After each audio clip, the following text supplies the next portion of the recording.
Yeah, thanks, Lauren. I think we will get started. We've still got some people joining, but that's okay. We can get our housekeeping stuff out of the way.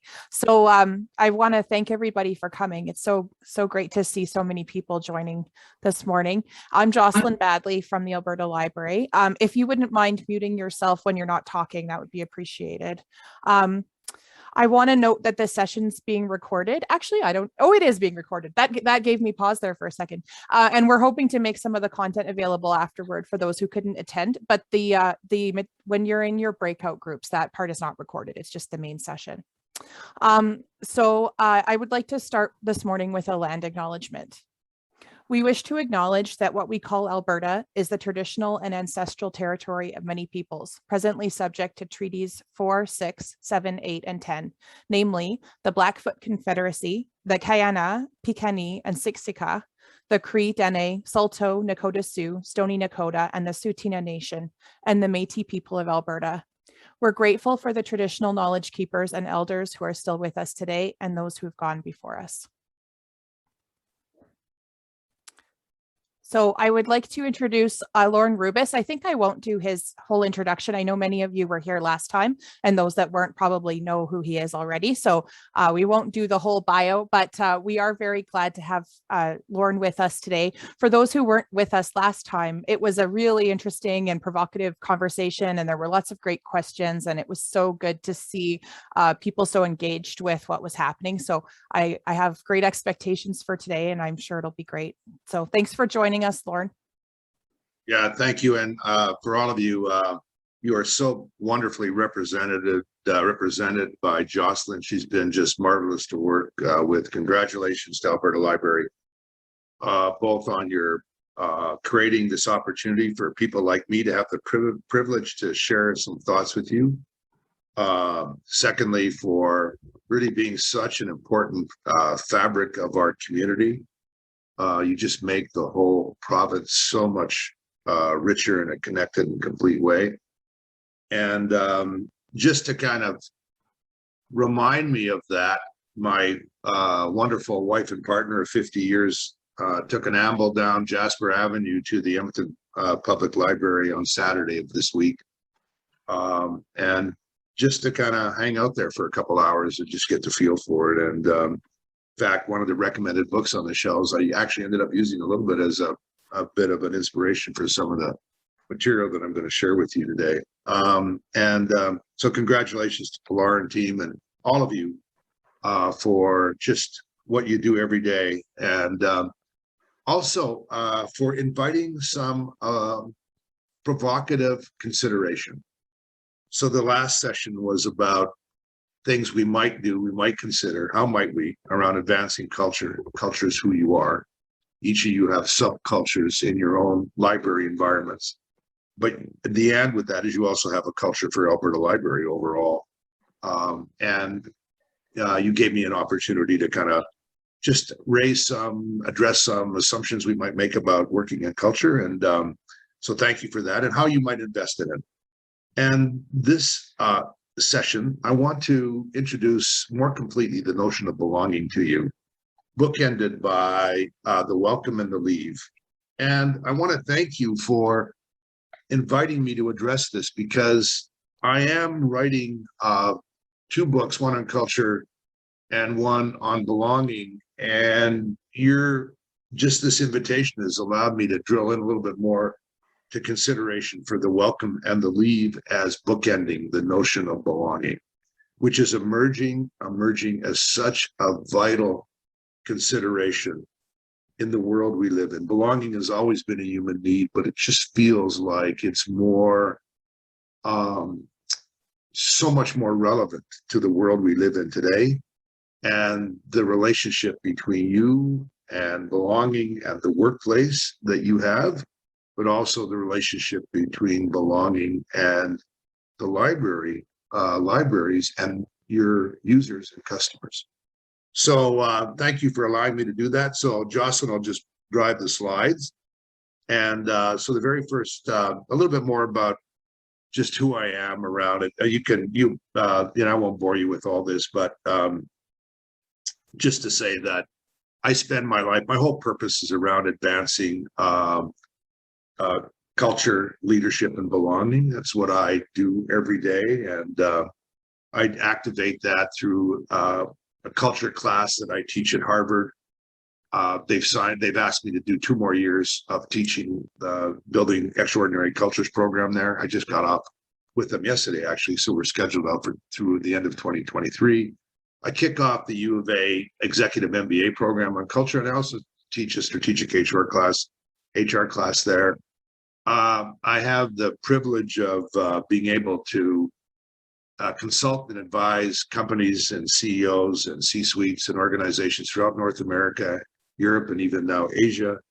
And I'm actively involved in applying everything that I share and learn and help to equip leaders to advance culture, leadership, and belonging in their environments. So I'm also co-founded a startup called Belongify.com. We're early days, but we have real enterprise customers, serious companies that are advancing their commitment to belonging. And so this gives me an opportunity to kind of just build on that with you being such kind listeners and engaging with me through this conversation that we're going to have for an hour and a half. So if you want to just pop forward, Jocelyn. So I'll just highlight on this. The material I think is available to you both in recording and in slides that we shared. But I do talk about these 10 elements that I believe are absolutely necessary. They may not be sufficient, but they're absolutely necessary to advance organization culture. The 5th tile on the right is psychological safety and belonging. We're going to dig a little bit more into that. We're going to go a deeper dive on that one element today. So if you want to go right to the next slide, we're going to just do something and have a little bit of hopefully fun with this. And I want for the next 20 minutes to ask you if you would just give yourself permission to do nothing else but to share and listen with your colleagues for the next 20 minutes. So I think we have a little over 60 people or so on the call or on the Zoom. Jocelyn is going to put you into 10 groups of 6.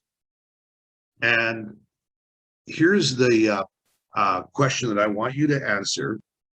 And when we come back in plenary, we'll talk about why we did this and what the relevance was. There's a kind of I don't know, it's kind of a somewhat amusing, it depends on your perspective and taste, video or internet streaming show on Netflix called Senior Year with Rebel Wilson. And I won't do a spoiler alert if you haven't seen it, but the essence of it is that she's a cheerleader and she ends up getting a concussion, or excuse me, hits her head in one of the stunts and ends up in a coma for 20 plus years and then wakes up. And when she wakes up, she goes back to high school. And it's kind of this whole thing about trying to relive high school all over again from the perspective that you were at. But it's kind of amusing. So, but anyway, it just kind of was a bit of an inspiration for me to think about a question that you might enjoy with each other is, what advice would you give your 18-year-old self based on what you know now and why? What advice would you give your 18-year-old self based on what you know now and why? So everybody has a maximum of 3 minutes individually to answer this question. Not everybody's going to use the 3. And what is shared belongs to your room only. So it's just intended to just be something that you share with each other. What I'd like you to do when we break up into your Zoom groups is to just briefly introduce yourself and where you're from, and then answer the question. Now, to facilitate this, I'm going to ask the person who lives the closest, not works, but lives the closest to the Milner Library, to downtown Edmonton Library. I know you're from all over Alberta, so those distances may be far away, to be the facilitator. And all you have to do is to make sure everybody has an opportunity to answer the question, and that you just give your undivided attention when the other person's speaking, that you leave your video on and you just listen to what they had to say. And the question they're answering, of course, is, What advice would you give your 18-year-old self based on what you know now? And why would you give that advice? Why? Okay, so hopefully that's clear. The way Zoom works, you'll be put into the algorithm, just mixes you all up and you'll be put into a group. As Jocelyn said, you will not be recorded during the group sessions. It's only plenary that's being recorded. And then about a minute before, because we'll give maximum, we're going to give 20 minutes to this max. At 5 after, you're going to get pulled back into plenary. We'll have a brief conversation and we'll get into the core of the material. So there you go. Have fun with this. Listen deeply to each other. What are you hearing? What did you notice? And what relevance will it have to the rest of my material? Have a great combo.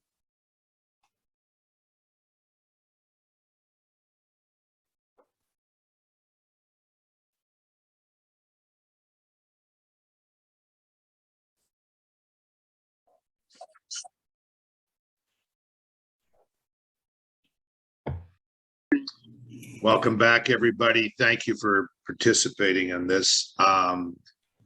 And so we can just go to gallery view for a minute, Jocelyn. We'll just sort of stick here for a sec, and I just like to get a reaction from anybody around what you noticed or what happened in your group, or just just something that struck you. Please feel free to share. Just put your hand up and you'll pop up in the left-hand corner, or jump right in. Who'd like to just share what happened in your group? What did you notice? What are some trends? What did you hear?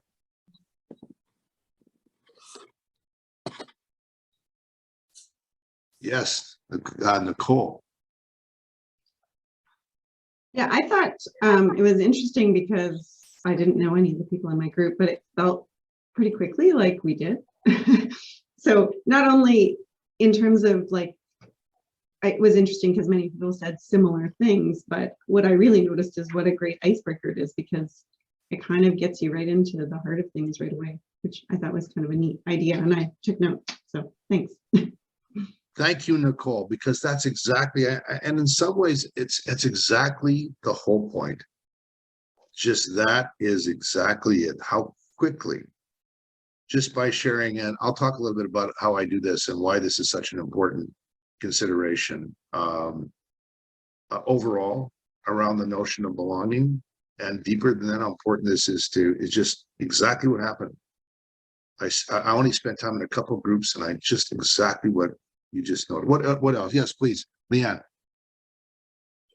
Well, that was a great segue, because just as we were getting cut off for the end of this session, Heather in our group said, oh, and this all leads back to belonging, and then she got cut off. But that's what I was going to say, is that to my 18-year-old self, and most teenagers, it is all about fitting in. And so that need for belonging, but how to look at that so much differently, and find that within yourself rather than in comparison to others. So we had a really strong theme of self-care. Yes, thank you. Yes, the self-care for sure, the self-consideration, the self-acceptance.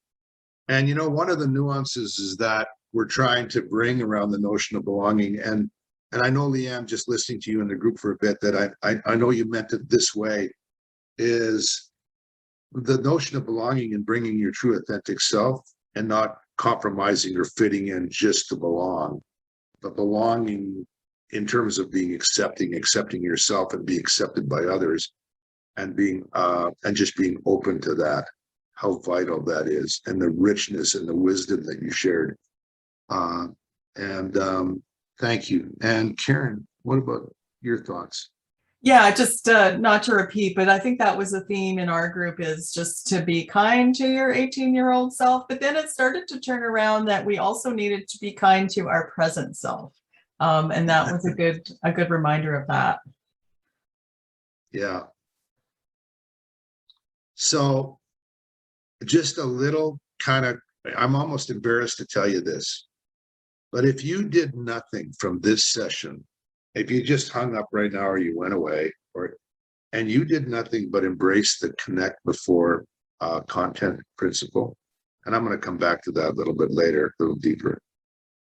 If you just allowed that to happen in your worlds, both as librarians with each other, but perhaps, and I'm going to challenge you to even think about that with the people that use the library, but also in your personal lives. But this power of people first, that there's this deep human part of knowing each other's stories. And I just did a session with an executive team, commercial bankers.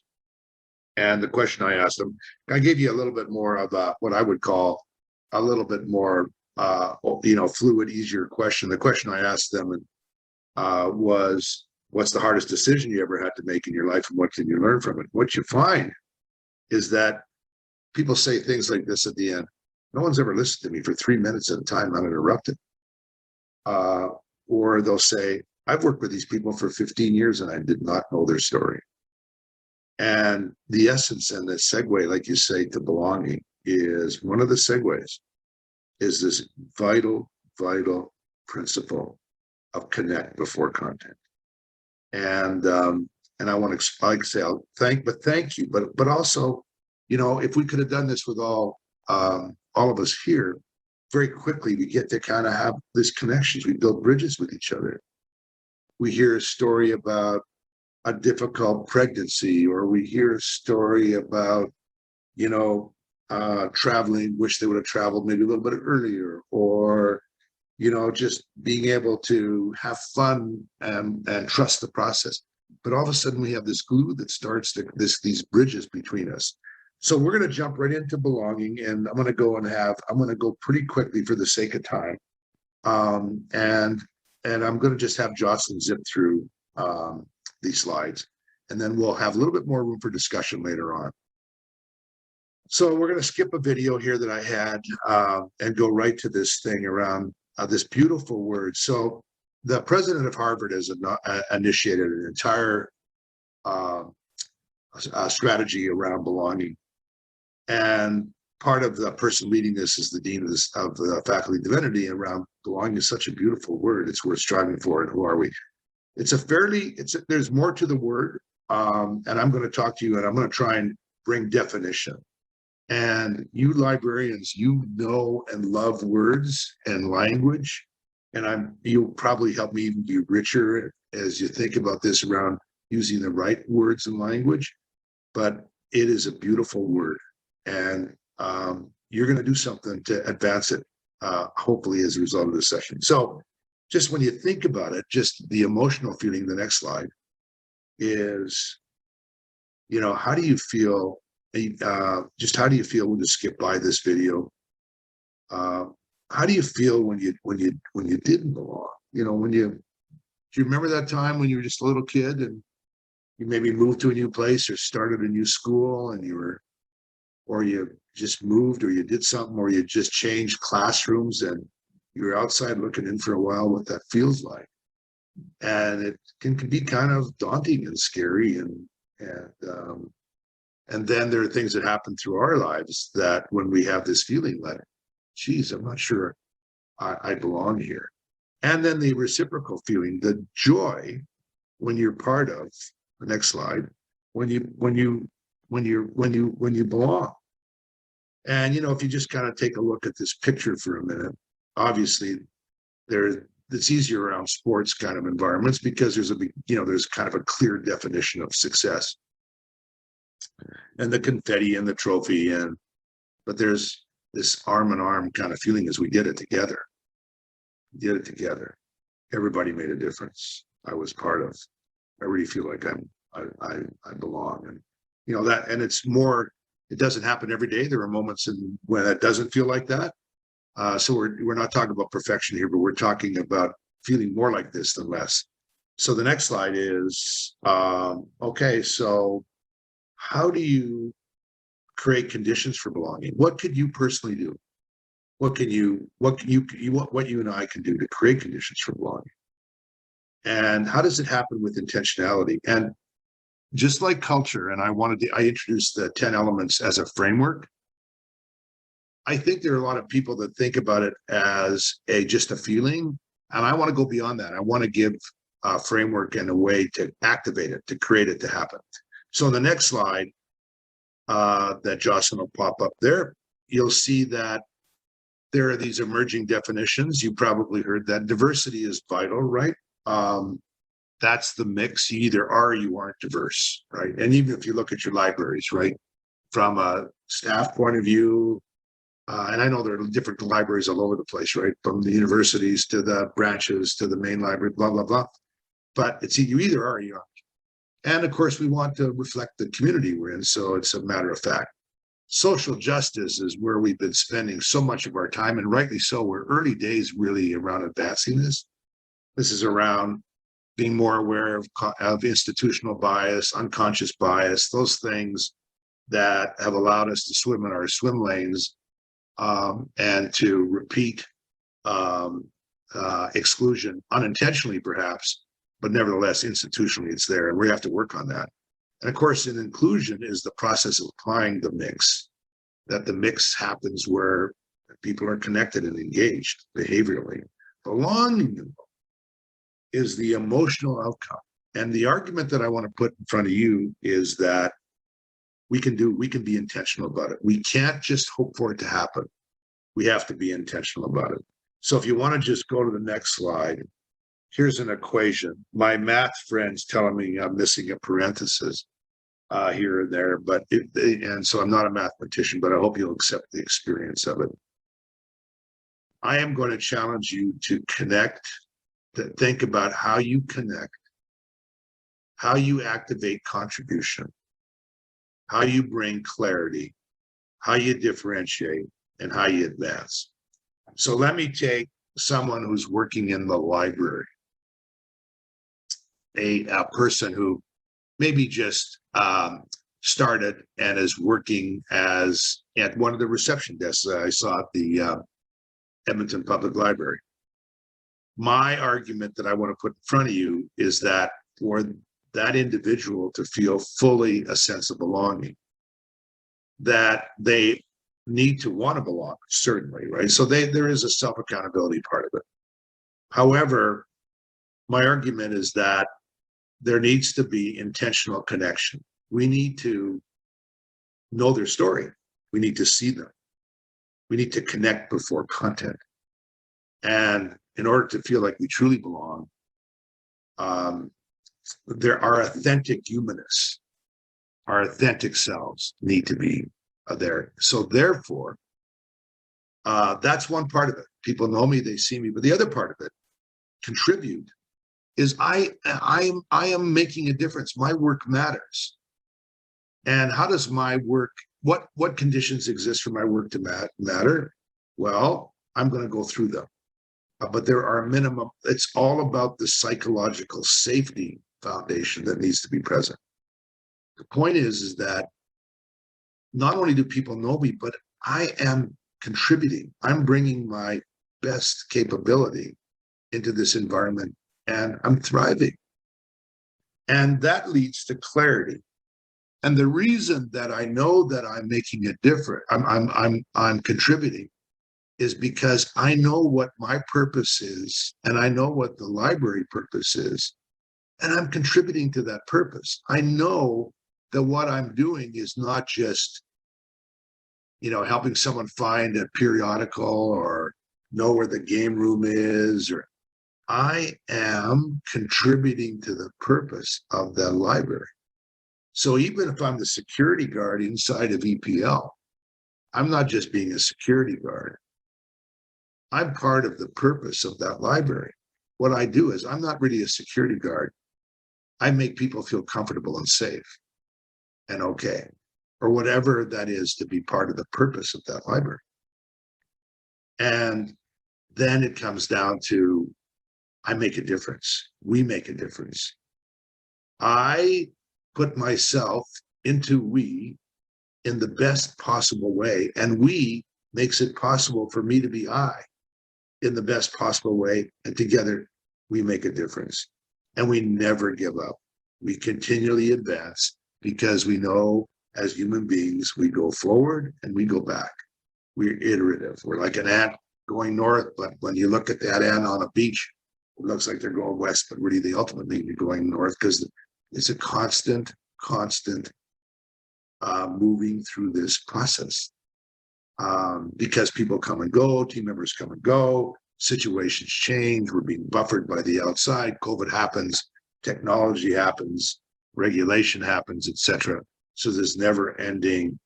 So that's why I see 3 plus D times E. So if you can connect, contribute, and that you can have clarity and differentiate and execute against it, you have individual and team member success, and leaders get better.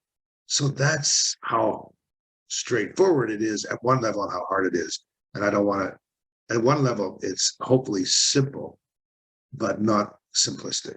So I'm going to dig a little bit deeper.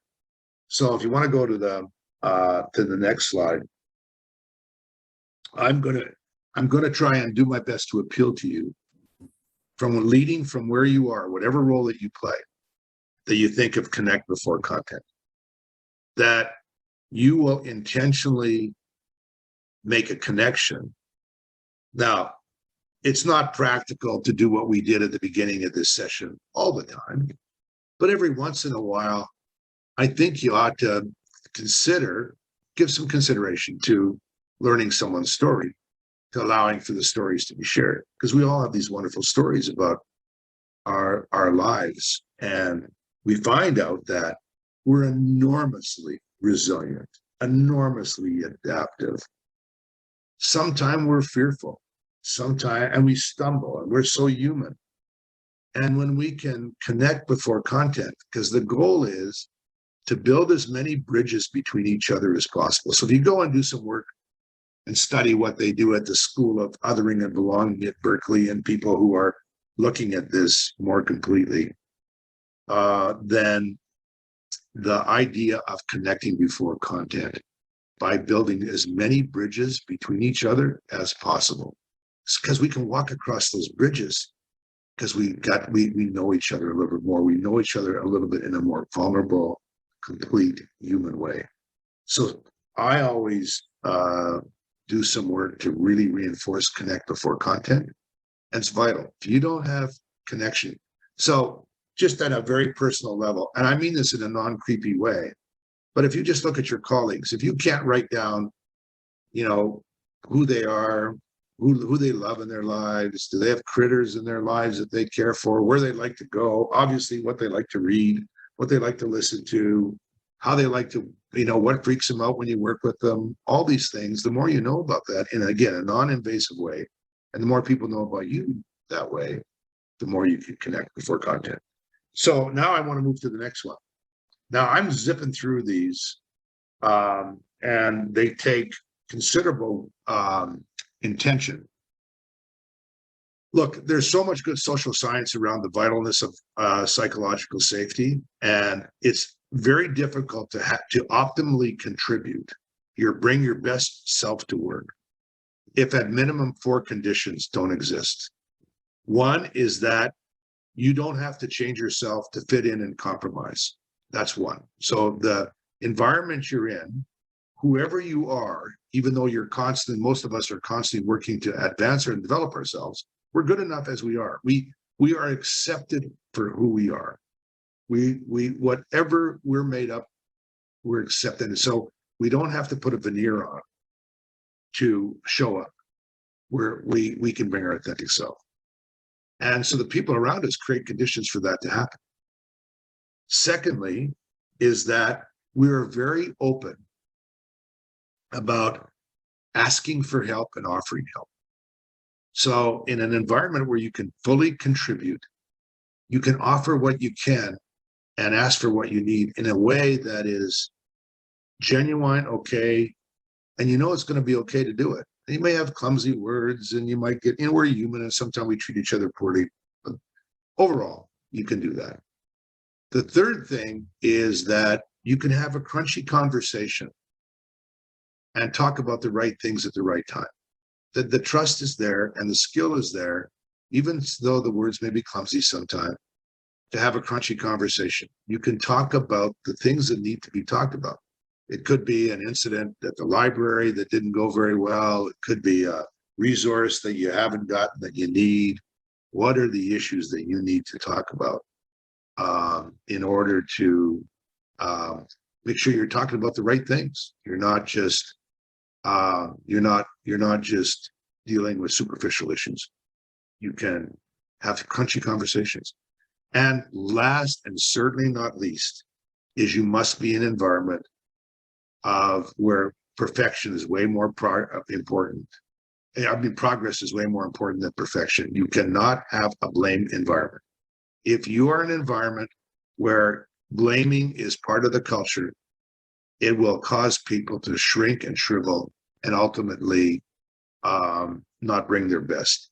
Because, you know, it could be that, and sometimes it's subtle. It's that raised eyebrow. It's that contemptuous look. It's that being excluded from getting meaningful work. Being put in the penalty box, as it were. It's any number of things that can contribute to that. So the next slide. You've got to have those 4 elements activated. You must feel like what you're doing is meaningful and there's purpose behind what you're doing. If not, you will, and it's hard to feel like you really belong when you do transaction work, when you're just there to do a job. Now, that doesn't mean that a job that has to be done, of course it does. But if you don't line up to purpose, including being able, and it's hard, this is hard work, right? This is very hard work. But people need to be clear, why are you at the library? It's got to be more than just a job if you really want to feel a sense of belonging. It's got to be because you're activating your purpose, but you're making the purpose of the group and the library more true. What you do, your belonging, you're part of, is meaningful. So now, just to start to build, people know me, see me. We've got bridges. I can bring my true authentic self. I can say what I feel like I need to say. People trust me that I can. I may be an introvert or an omnivert or an extrovert, doesn't matter. I feel like I can try things out, I'll do my best. I might make a mistake. Of course, we all do. I learn from it. We learn fast. And I feel like I can ask for help and offer it. And I know why I'm doing what I'm doing. And then if you skip along to the next one, and I am zipping now through these are crunchy. I make a difference. We make a difference. The Spruce Grove Library is the best library for these reasons. We create this happen. We have these rituals. We have this characteristic. We do it. But the I and the we makes it happen. So we make a difference. We're difference makers. We create, and we're not perfect, and we're always relentless about trying to find a way, but we know what results mean. And we have some way of milestones and flags and ways of measuring that indicators that we're along that path of being difference makers. Here's what happens. Here's the insight we have. We have this kind of experience with the people that come in here. We have this kind of experience with our resources. We have this kind of feeling and engagement amongst us as staff members. We have this kind of feeling about how we care for each other. We have indicators. We have both qualitative and even quantitative measures that we make a difference. And then we just keep turning the wheel. We just keep turning. So that's the next one. We just have to continue to advance. So if you want to this is the notion of embracing a growth mindset, that in order to fully belong, all of us at one time or another, because being on a fixed or growth mindset is a continuum. Sometimes we get fixed. We think like we're afraid to learn, and because we don't want to look bad, or we don't see the value of it. But we need to move over to a growth mindset as much as possible, that we want to advance. We have, how might we, and have we considered, is a normal part, because we think it's important to get feedback, to learn, and we're not fearful of looking good, We just want to advance ourselves and our team and our organization in the best possible way. So it's a continual learning advance. We have to go back to connect. We have to go back to contribute. We have to go back to clarify. We have to go back to difference maker and keep turning the wheel. Now, again, I'm zipping with a lot of content here, but I'm going to move you to the next one. I've asked myself, though, what's missing? What's missing? And I want to thank the library, Alberta Library, again, because it's kind of this challenge that you've given me that has got me to really give more reflection around completing this picture, maybe a little bit. Early days, and I want to get your reaction to it. And here's what I think is missing. I think what's missing is the belonging and the leave. And I want to go to those pieces right now, belonging and the leave. And then we'll come back and have a little conversation about it. So if you want to just advance. Now, I want to come to the welcome. So I'm at the welcome, the arrival and welcome. Now, do you ever feel this? Has this ever happened to you? Do you ever feel like when you're on an airplane and you've been flying for whatever period of time it is, and you land safely, whew, and then you're on the tarmac and you're sitting there, 10 minutes go by, and the pilot or somebody comes on and says, "We're sorry to tell you that the ground crew is not here yet and we do not have a gate." And don't you wonder, like, didn't they know that we were coming?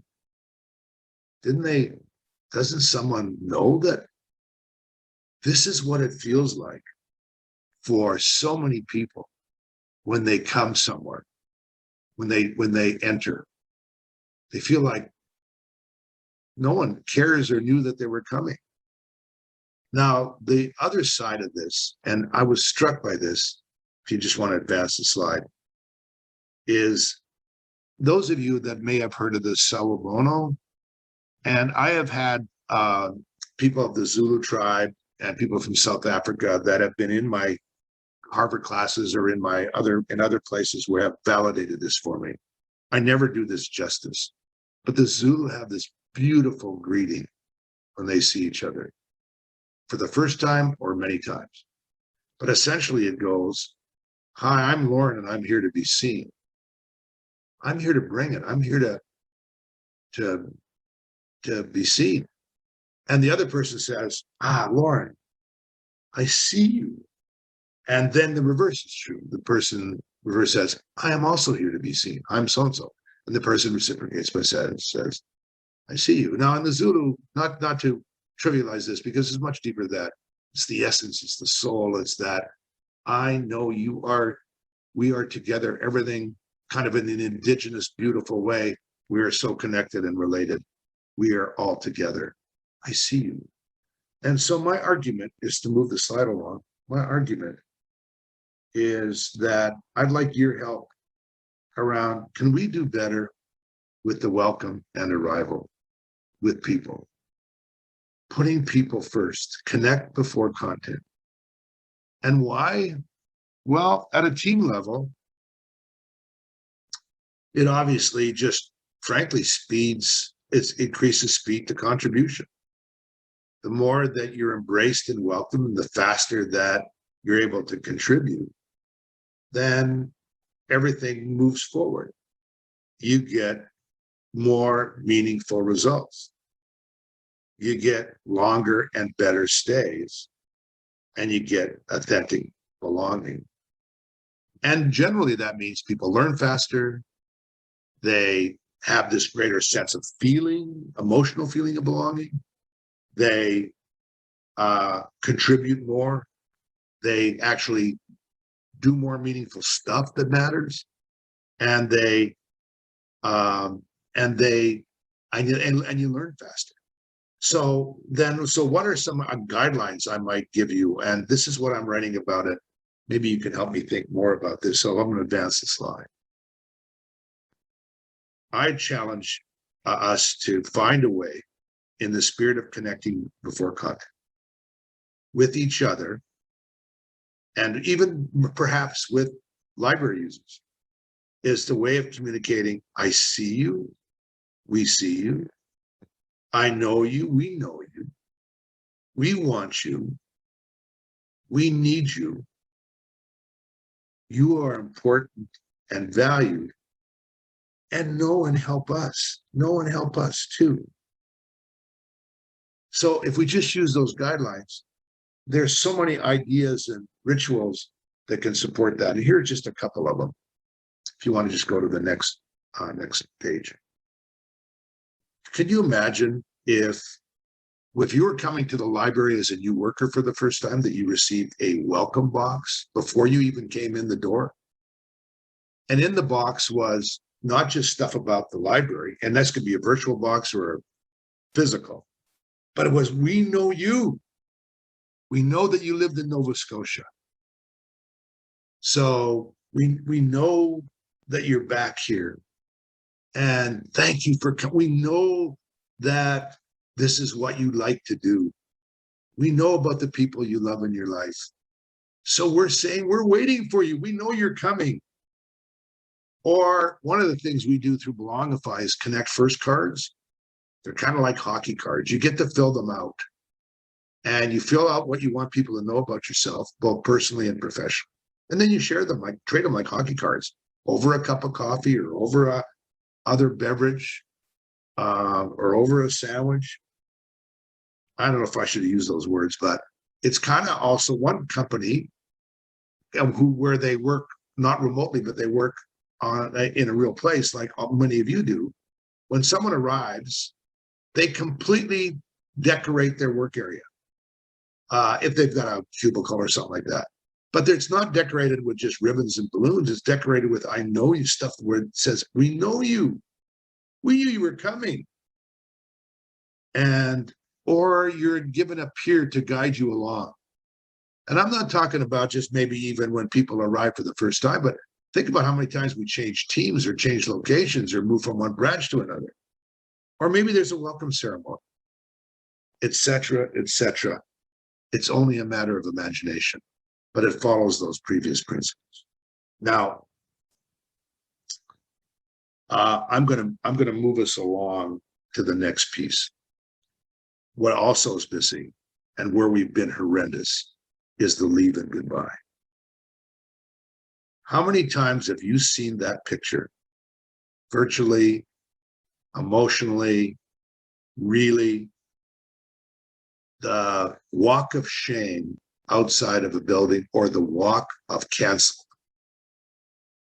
So remember I told you I went to the public library and picked a book off the shelf? The book I picked that they had recommended, librarians had recommended, was Hello, Goodbye, written by a guy out of British Columbia. And I was reading a piece there, and this guy interviewed an HR person of 30 some years and asked her, what word would you use to best describe people leaving? Now, I'm not talking about egregious leaves, okay? I'm not talking about someone who stole a bunch of stuff or anything like that. Let's just put off that. I'm talking about retirement. I'm talking about people going on to another job by their choice. And I'm talking about people being asked to leave. Not egregiously, just for whatever reason that they just weren't willing or able to do the work that was expected. The word that came up made the author gasp. The word was canceled. They feel canceled. They feel like they just didn't matter. Every one of us has a last day. Every one of us. Is that what we want to feel? And how can we ever commit to belonging if we think that capriciously that we'll just be canceled and we'll get walked in one way or another, or we close the door by ourselves and it just doesn't matter? So kind of based on the same flow, I want to challenge you, wonderful librarians and all the people related, the next slide, is to go back to think about people first and think about the transition you want when people leave. How do you want that transition to go? Now, I know that there's an argument in HR, and I've been the chief people officer of a company and the legal community in IT, that we need to turn this system off, so they don't go and, purge the library of all their records, or, walk out with, I don't know what they're going to walk out with, the last, Fortune magazine, I don't know. But we have this crazy thought sometime that we have to let people go in the middle of the night or something. But we have real human beings that are leaving, and they're leaving really human beings behind. So we want the transition, regardless of the leave, intentional or unintentional, to be a handoff, and in the best possible way. We want to acknowledge the meaning, because if someone is there back to the previous model of making a contribution and a difference making and making the purpose more true, they had meaning. So we want to allow in the leave perspective, intentional perspective. So instead of cancel, what would happen if it was thank you? And what if we did that by honoring legacy? And that a legacy doesn't mean that our numbers are going to get retired. I mean, in some cases that is the case, but really for most of us, that's not. But we did something that mattered. We made a difference. Now, the beauty is that when we do that well, everybody's morale goes up. Even when you ask someone to leave, morale goes up when we do it with dignity, because there is a mourning there for the leaver and for the and at various levels for the people that are left behind. But we make next much richer and meaningful. So what I want to challenge you with is some of the next pieces, if you don't mind moving, Josh. What I want to challenge you with is, here are the principles, here are the guidelines. I see you. I know you. We appreciated and valued you. You mattered and made a difference. And in some ways, you belong in us forever, because you were here for a period of time, whether it was 2 weeks, 2 years, 20 years, or 30, that there's part of you here. And we want to thank you. Now, interestingly, we want that to happen ideally, even if you ask someone to leave. I know that doesn't seem like practical or realistic, but promise me, I promise you, if you give enough room and space, it's there, and dignity, it's there. But you want to give people a chance, even if they've been asked to leave, to be able to do the same thing and say, I saw you and I knew you, and this is what I did, and this is what I'm grateful for. So the next slide is, there's lots of thoughts. I know your imagination could go with this. But if you have a welcome box, what if you had a farewell one? Virtual or real? What would be in there? Well, what's the storytelling that can go with that? How do you formally make someone an alumni? And why would that be important? What if, and here's what I got out of that book I read. This is a fascinating thing. I had never thought of it. Not only, believe it or not, to allow for gifting to be towards the thank you for the person leaving. There's a powerful invitation when you reciprocate, when you allow the leaver and ask them, is there anything you might like to leave behind? Even, and you know, one, for example, in one case, someone left a poem behind. So that, you know, if you embossed a poem on something and said, you know, if you want to think about me, here's a poem that's always kind of, so I'll just leave it with you. I don't know where you want to, maybe it sits on a desk, maybe people will just, you know, throw it away, whatever. But I want to just share this with you. Legacy awards, number retired, et cetera, any number of thoughts. So, so the next slide is that I'm trying to figure out the right way to kind of present this. So this is clumsy, but I just couldn't think of a better way. But I think to complete the belonging story, we need the arrival and welcome. We need to connect. We need to activate connection, connect before content. We need to activate contribute. The fact that I can bring my full authentic self and really bring it in, all in. And I'm thriving. I'm doing my best work. My work matters because I advance a purpose, not just a transaction. I make a difference here. We make a difference, and we continually learn. And you know what? I'm going to leave. So I'm thinking about my last day, my first day. And so the leave and goodbye here is dignified. I know I might even get asked to leave, or I might have to leave, or I might retire here. But when I leave, I'm going to be more complete. I'm going to be a more complete human being, richer in every way. And I'm going to leave this place richer. I am part of it. So that's the thinking. What I'd like to do now is Jocelyn's going to put you in for just about 5 minutes or so. I just want you to go back into groups and just kick this around.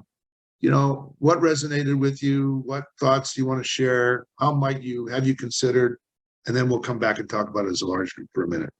But that is intentional belonging the way I see it. So have a little conversation and just open it up. Don't worry about it.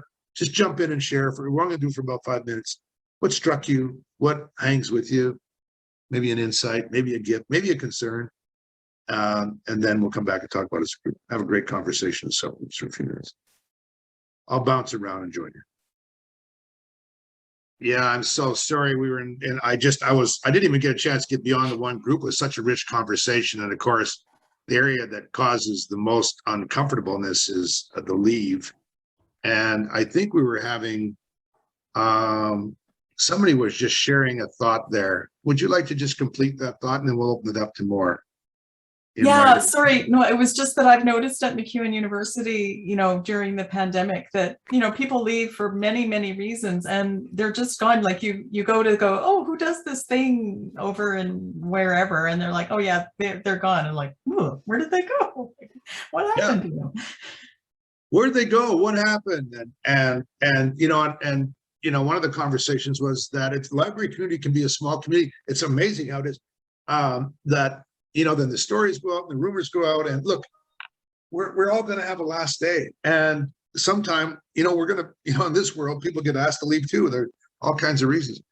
And I don't want to be silly or naive about this. And I say this being a chief people officer and having HR responsibilities. There are times that the last thing people want is they're hurt and they're feeling hurt. But we know that when we offer and ask to listen to them, how would you like, what's the best way we can do this that works for you? And sometimes you're going to get someone to say, okay, Jen, go to hell. I don't ever want to see you again. And they're angry and they just want to go. But there's also an opportunity to come back later and say, how are you feeling about it now? Or as one person said, we can also communicate rather than what they didn't do is what they did do in a way that was helpful. And we're responsible. Everybody's self-accountable for their contribution, but we're also responsible to create conditions for them to succeed. That's a leadership responsibility. And so just worth thinking about. It's not easy. Reactions, thoughts, please put your hand up or just jump right in. What struck you? What additional concerns that you have? How might you? Thoughts? Lorne, I was Yes. just thinking about this, that sometimes maybe people don't feel good when they've left. Can you hear me? Yes, I can, Steve. Thank you. But maybe if you have an annual barbecue or an annual function, you might want to invite them back to the next year's function, because a lot of time the history of the organization is lost. And if the old timers meet the new people, maybe they can share some of that history as well. Yeah, no, for sure. And I think activating alumni makes a lot of sense to people, and welcoming those people too that, like I say, unless they're in prison and they've done something egregious or they're, that's a different story. Those are very rare actually though.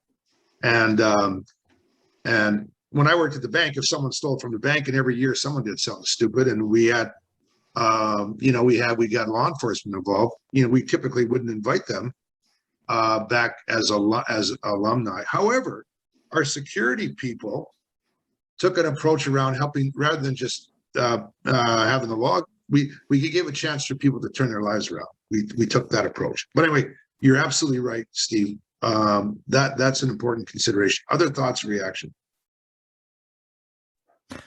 Look, as we kind of come to a wrap here, all I want you to really, it's hopefully accessible to your thinking, is think about welcome and arrival, not only when people join, but also as they move from team to team. Think about welcome and arrival for the people that enter your library as well, virtually and real and physically. Think about certainly the other end, the leave and goodbye. Think about it and think about those principles, and then everything in between. Connect, the psychological safety foundations for contributing, clarity to purpose, difference making, and relentlessly improving. And I just want to, I just think I get this beautiful chance to activate the mindset of these wonderful of you in the Alberta Library. I'd love to just see how you might, with your just own ability to co-create these conditions to happen for a greater sense of intentional belonging. And I'll just move us along. We'll skip the video again. but just like, obviously you have to belong to yourself first. Places where you feel like and you can be you. And I'll just end up by saying, well, maybe we will play that last video as a wrap up.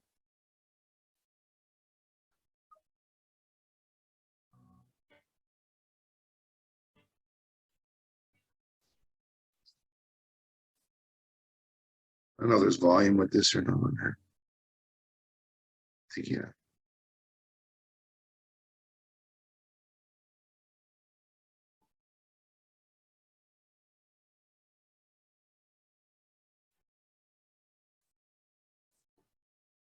There's some pretty cool music typically with this. Sorry about that.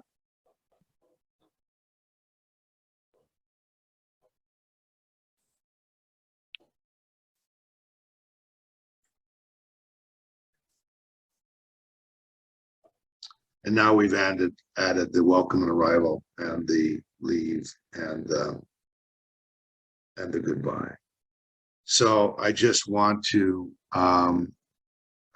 thank you. Jocelyn, thank you. It results in belonging. It's such, and maybe we'll just end up with this last slide, very last slide around, it is such a beautiful word. You librarians, it's such a beautiful word. It's transformatively human. Every one of us needs to take responsibility for it. And I'm saying that with a hard-nosed, not a naive perspective. But at the end of the day, why are we here? And it does resonate with self-acceptance, with the community sense of home, someone we were meant to be, and where we can flourish individually and cooperatively. And I just want to thank Alberta Library for inviting me to be part of this, to activate my thinking, be part of your celebration, to be part of who you are. And I hope that there's something that sticks with you from this. Jocelyn, I can't thank you enough for inviting me to be part of your community. I'm wondering if we could just maybe just activate the big group, and just maybe if you would like to just check out with one word or thought. And Leanne, I'm going to start with you, and we'll just go quickly and then quickly say goodbye. 1 or 2 words, wrap up thought. Leanne? Content. I'm sorry? Content. Thank you. Karen? Joy. Thank you. Dana?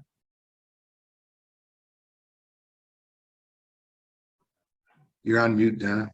Sorry. Missed your word, sorry. I don't have one. That's okay. We'll pass. Thank you for being here. Wendy? Thank you. I hope it's hyphenated, thought-provoking. Thank you, Wendy. And say hi, give Ed a big hug for me, will you? I will. Tell him I miss him. Okay. Heather? Baseball card. Just do that, Heather.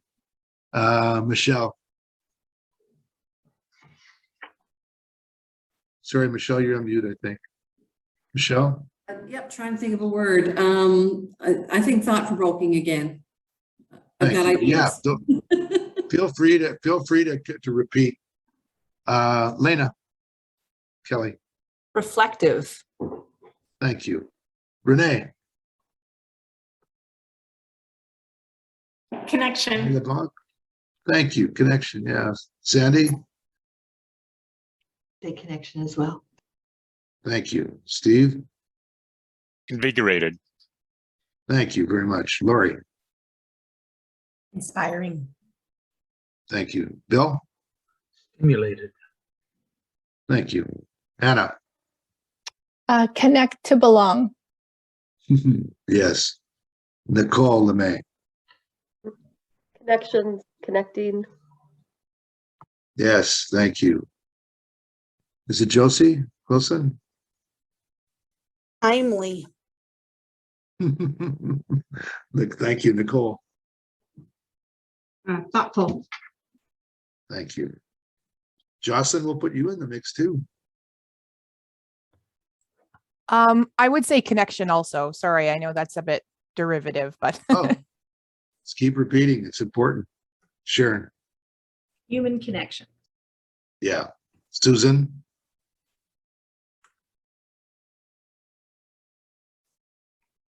Susan Parkinson, are you there? If not, Carla. They might have to step away. I know that I'm going to ask anybody that I missed to just jump in. Any kind of closing word? Then I'm just going to say, I'm grateful. Thank you. And maybe in the way of saying goodbye, like the Japanese do. And they've ever gone to Japan when you leave, they wave until you're out of sight. It's such a beautiful tradition of goodbye. So maybe we'll just wave to each other until we all go. Bye. Go Oilers. Thank you. Bye, y'all. Use the slides, put them to work. Thank you, Jocelyn. Thank you very much, Lorne. I wanted to confirm it's okay with you if I share the slides and the videos on our website? Share it all. Okay, wonderful. Thank you. Well, Jocelyn, if I have any feedback that you want to give me, let me know. Thank you kindly for everything. Sure. I have an evaluation that I just shared the link. I don't know how many people saw it, but I'll send it out as well. Do you want me to share those results with you too? I absolutely do. Okay, great. Well, thank you so much. This was wonderful. I know that people were really appreciating the chance to talk about some of this stuff. So, and I know some of the people who are here, and I know it's going to be like, it's giving them some things to think about. So I think people that's what I wanted to do. Yeah, people have stuff to learn from you, I'm sure. So that's what I wanted to do. And if I thought I could do that, then it'd be worth your investment if we could do that. So thank you, you wonderful person. Call me anytime. Okay, thank you. And you're so great to work with. And thank you. And we'll, reach out in any kind of way if you need. Thanks. It's been great working with you too, Lorne. Take care. You too, Jocelyn. Okay, all the best to you. Have a great summer. You too. Bye.